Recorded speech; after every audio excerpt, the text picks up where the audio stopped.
Bonjour, je suis Alison Catalina-Nardelli. Je suis assistante de recherche pour le RCL et à ce titre, avec Charline Lavoie, nous avons eu l'occasion de rencontrer les écoles du réseau lors de rencontres d'accueil qui ont été organisées en préparation au lancement.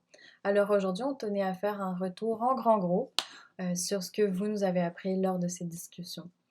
Avant tout, je tenais à vous remercier au nom de notre équipe pour votre confiance et votre enthousiasme envers ce pari fou qui est le nôtre et maintenant le vôtre, c'est-à-dire d'aller créer, d'aller bâtir à partir de rien un réseau d'écoles ludiques à travers le Canada. Ce n'est pas rien, alors merci d'être là. On a rencontré des équipes qui sont passionnées, qui sont pleines d'initiatives et surtout qui sont dévouées à leur métier, à leurs élèves. Et je peux vous dire que c'est une énergie contagieuse. C'était très motivant parce que à mesure qu'on vous rencontrait, à mesure qu'on découvrait vos écoles et vos projets, on voyait se dessiner petit à petit le réseau et surtout on commençait à percevoir le potentiel de celui-là. Alors j'espère que vous aussi, vous sentirez ce potentiel-là, que vous y verrez que ce que vos projets ludiques peuvent en tirer et les contributions que vous pourriez apporter à ceux des autres. Alors le réseau, le voici.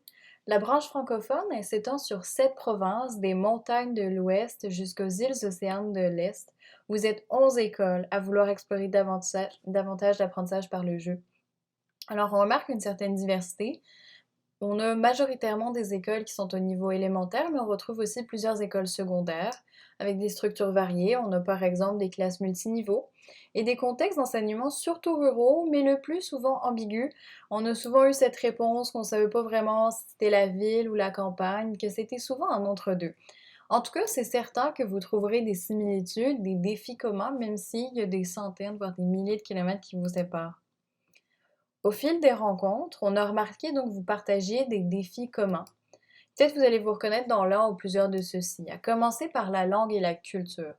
On sait la difficulté de trouver des ressources généralement francophones, donc qui reflètent la langue et la culture qui sont propres à chaque province ou contexte dans lequel vous travaillez. D'autre part, on retrouve presque systématiquement ce défi vécu en école où il faut faire vivre le français, mais sans en faire une langue de travail. Et c'est difficile quand on a des contextes ou des situations, par exemple, d'insécurité linguistique. On a également remarqué une certaine tension entre le jeu et les obligations. Donc, une tension entre ce désir de développer un apprentissage par le jeu, peut-être parce que votre formation professionnelle, parce que vos valeurs ou vos observations en salle de classe vous motivent, en fait, tout simplement, à aller vers cette voie pédagogique-là plutôt qu'une voie qui serait plus traditionnelle. Et une tension avec un sentiment ou une pression presque de devoir performer en tant qu'enseignante, en tant qu'enseignant, que ce soit à travers le curriculum, le rendement ou l'évaluation des élèves, par exemple. Cette tension entre vouloir développer un projet ludique et performer en tant que corps enseignant est d'autant plus perceptible qu'en plus de ça, il faudrait convaincre les autres pour aller faciliter cette transition pédagogique-là. Parce qu'en effet, cette transition, elle amène sur le défi. Des défis qui sont inhérents au changement, à l'inconnu, parce que non seulement il faut se jeter à l'eau, il faut expérimenter, et tout ça, ça demande une capacité à prendre des risques, ça demande une grande flexibilité. Mais en plus d'aller chercher du financement, d'aller chercher des ressources, de gérer la planification, il faut aller convaincre, inspirer les collègues qui sont peut-être plus réticents et aller rassurer les parents que oui, madame, oui, monsieur, votre enfant a appris quelque chose aujourd'hui. Bref, vous comprenez que vous êtes en présence d'équipes qui vivent des choses similaires. Mais au-delà des défis, on peut deviner que vous partagez une vision commune de l'éducation et de votre métier. On a vu cette volonté commune d'appliquer cette vision. Une vision qui serait moins traditionnelle de l'école, mais plus moderne dans son ouverture face à des approches davantage alternatives comme celle de l'apprentissage par le jeu. Puis, on a vu ce désir de nourrir le plaisir à enseigner et d'accompagner des élèves pour que eux-mêmes développent le plaisir d'apprendre. Cette notion de plaisir, vous nous en avez énormément parlé dans votre définition de l'apprentissage par le jeu. Vous nous avez parlé du plaisir dans le travail des élèves et au sein de vos équipes scolaires, ce plaisir qui suscite l'intérêt, qui capte l'attention, mais aussi qui participe au bien-être à l'école, qui donne des occasions pour développer sa créativité et partager sa voix, par exemple. Bref, tout plein de bénéfices qui vont favoriser un meilleur apprentissage. Il y a également cette idée de communauté qui est souvent revenue dans votre définition, le jeu qui devient une opportunité pour nouer des relations, pour collaborer. En jouant ensemble, on apprend avec les autres. C'est un petit peu cette idée-là qui est ressortie.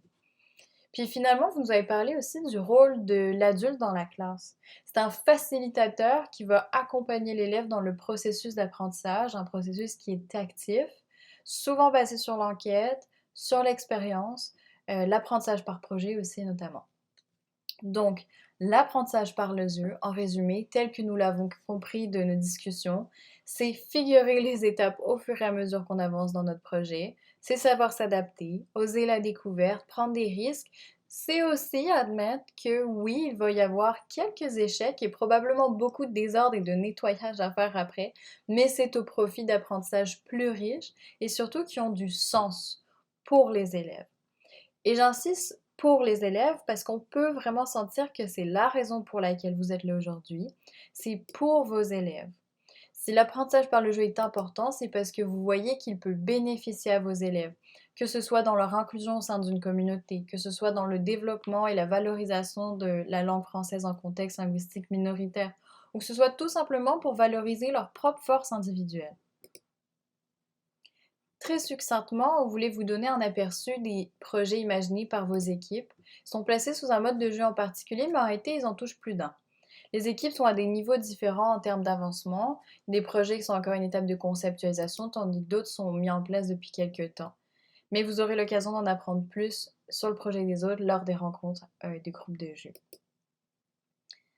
Finalement, je vais vous inviter à faire du bruit sur vos réseaux sociaux, autour de vous, dans vos écoles, dans vos communautés, auprès des parents, auprès de vos collègues, parler de votre projet, parler de votre engagement au sein du réseau.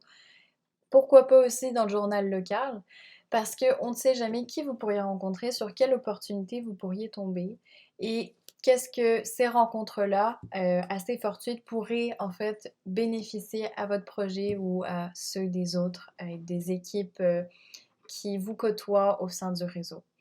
Merci pour votre écoute, merci pour votre présence et hâte de vous retrouver sur les réseaux.